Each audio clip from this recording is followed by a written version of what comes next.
Hey everyone, my name's Andy. My channel's Finding Value. One, I love the comments. Keep them coming.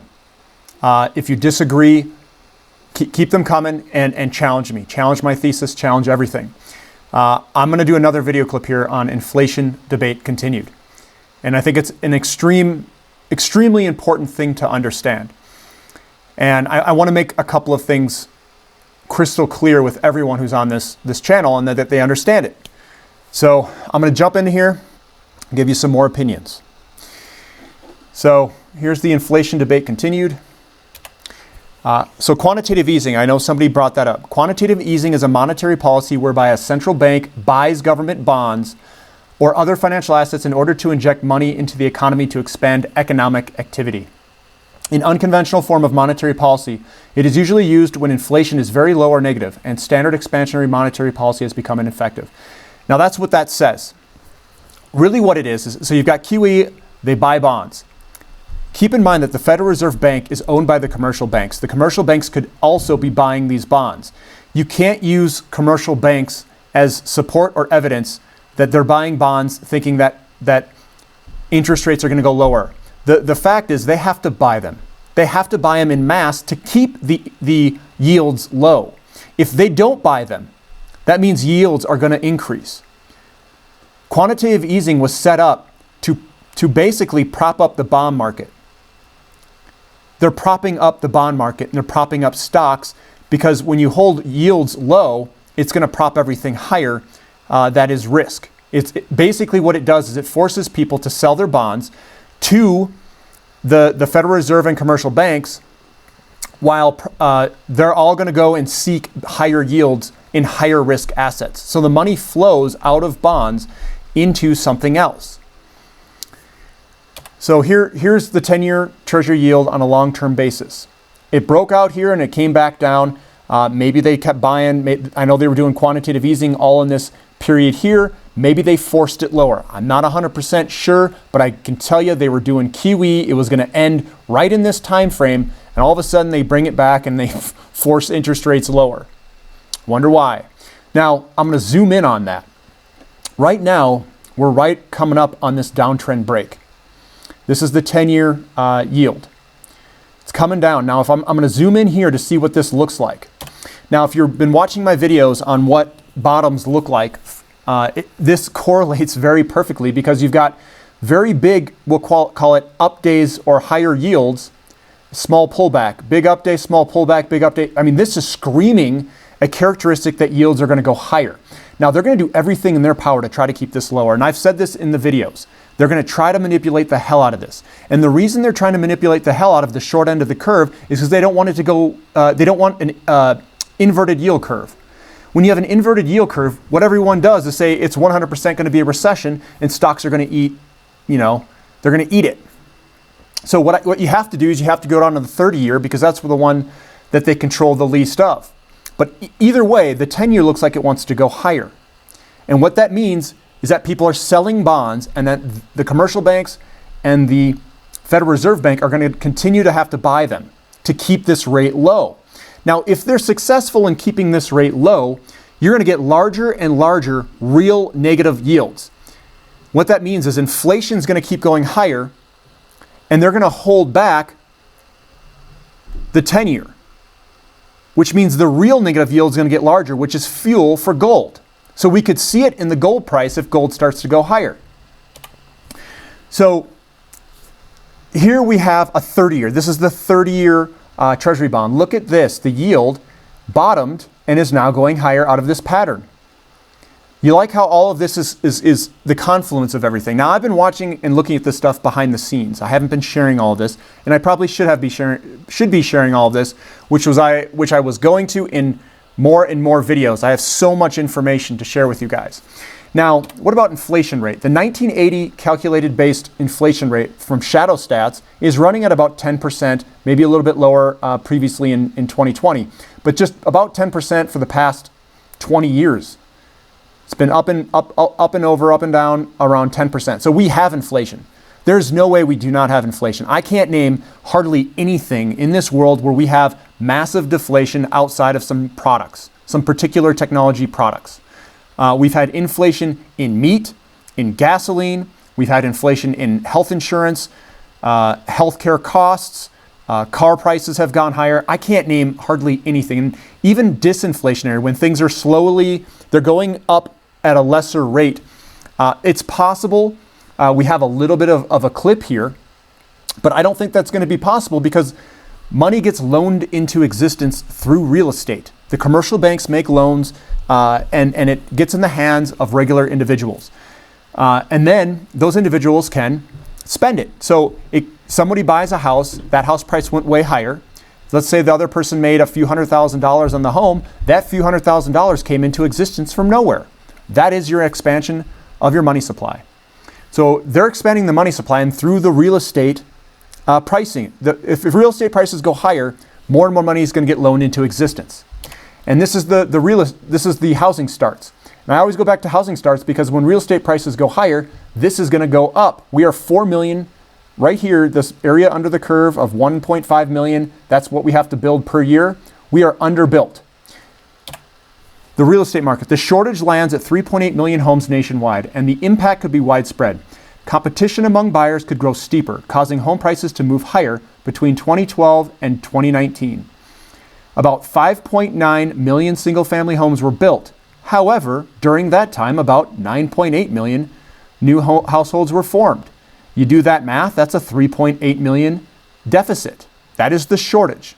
So house prices are going to go higher until we build 3.8 million homes on top of the 1.5 million that we have per year in demand of new homes. So this is the gold versus real interest rates, and you can see this is the real interest rates inverted. So I just wanted to show the correlation here, that gold and negative real rates, that they're correlated. It's very highly correlated, as you can see. Now, I'm going to show you, JP Morgan and the Federal Reserve Bank and all these bankers, they're trying to control the price of gold. This is the Comex. The Comex is the commodities exchange. This is the gold cover ratio. This is the open interest divided by the registered gold. Right now, we have a record 207.4 ounces of gold claims per ounce of deliverable gold. What that means is they're trying to absorb paper with paper. They're trying to suppress the prices down so it doesn't show a problem in the currency. Now, this is what's happening. This is what the big money, the billionaires are coming in, and they're stepping in through the Comex and taking deliveries. This is what happens towards, this is what big money is thinking. They're saying, give me the gold. I can't get it in the market, so I'm going to take it through the Comex. Big money. Look at the contract deliveries here. And it's continuing to do it even past this, month after month after month. They are draining the Comex completely dry. This is happening in gold, it's happening in silver, and it's happening in platinum and palladium. It's happening in all of the markets. They are being drained of anything of value. And all you're going to be left with are worthless pieces of paper. And the Comex, they're going to get drained, and then they're going to have to start settling in paper contracts. There's a clause that says that they can settle in paper. They can buy them out. So the Comex is just going to get drained. And if you look and you do some research about the Comex, they are accepting wider amounts of gold and silver. They're getting their hands on anything they can. They're accepting it from more refineries. They're trying to conjure up whatever they can, and they are going to fail soon. Here's the conclusion here. Smart money is taking delivery of gold and draining the Comex of gold, silver. They're draining everything. Gold rises because of real negative rates. Gold has risen, and we have greater real negative rates because the real negative rate has to be greater and greater for gold to rise. And it's rising. We are in a pullback right now, and I'm waiting for this to take off, which means that inflation is going to take off, and the Federal Reserve is somewhat going to be successful at holding rates down. They're going to try to hold it down, but I don't know if they're going to have full control over it. But they'll have some effect over it. 30-year yields are increasing, saying inflation is here. This is the furthest from the Fed holding the short-term rates down. That's like all we have left to get signals from the market, basically. Everything else they're manipulating. Stocks want to crash. They are trying to prop up bonds and stocks. That is what their goal is. They're trying to hold all of this gigantic bubble higher. Remember, I showed in other ones that they have margin loans. They've been increasing, and they literally are buying stocks. They're creating the money to buy stocks and bonds. Quantitative easing is literally coming out and saying we are buying bonds. The second half is that now they're trying to buy stocks, but they might be doing it through commercial banks. So they print the money, they put it into the commercial bank, and then the commercial bank goes and buys stocks. But now commercial banks are starting to loan in ever increasing amounts into real estate, residential real estate. That is where the money is going to get in the hands of people, and that's where your velocity is going to kick up. So inflation is coming from real estate, and it's about the shortage of real estate, and the demographics of the millennials are going to really start to push the inflation button. They are in a spot where interest rates will want to rise, but they must prop up bonds and stocks. And that's where the checkmate happens. That's where I think rates will have to rise. Something's going to break. And this is very important to understand. I watch Brent Johnson. I think he has valid points, but it doesn't make him right. And I watched that Steve Van Mitra, however you pronounce his name. I don't think he is right. So you can't listen to people and just take them wholeheartedly. And that was my problem back in the day, is what I did. You have to form and develop your own opinions on this. And the thing that I have a difficulty over, right, is there's going to be deflation. But the deflation is when gold surges higher and everything becomes cheaper in real money. That is your deflation. It's not a deflation in paper currency. It's a deflation in gold and silver revaluing. That is your deflation. And that is what I don't think people understand. They think the dollar is going to go higher. Show me in history where we've had terminal deflation in the dollar. How is that going to happen? Because they say a bunch of rhetoric around all of these things, even though you have inflation in all of your metrics. If you have inflation in all of your metrics, you don't have deflation or disinflation. I think inflation is going to heat up. I don't think we're going to have disinflation. I think inflation is going to get greater and greater as time goes on. And you say, well, why is that? Because the money coming through the real estate market and the demographics. It's both of those two things. Japan has a declining population. They've got declining real estate, which led to declining interest rates. The demand for money is going higher through real estate. The only way they're piecing this all together is by printing money and driving rates lower through quantitative easing.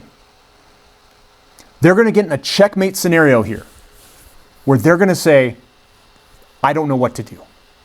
Because inflation is going to start kicking way up, and they're going to have to raise rates, which is going to screw the bond market and screw the stock market. Commodities are of real value and are completely in the dirt in terms of valuations. So if we pile into precious metals, into real energy, uranium, all these things, that is your inflation protection, and they're in ever needing, they need these things in ever more quantities going forward.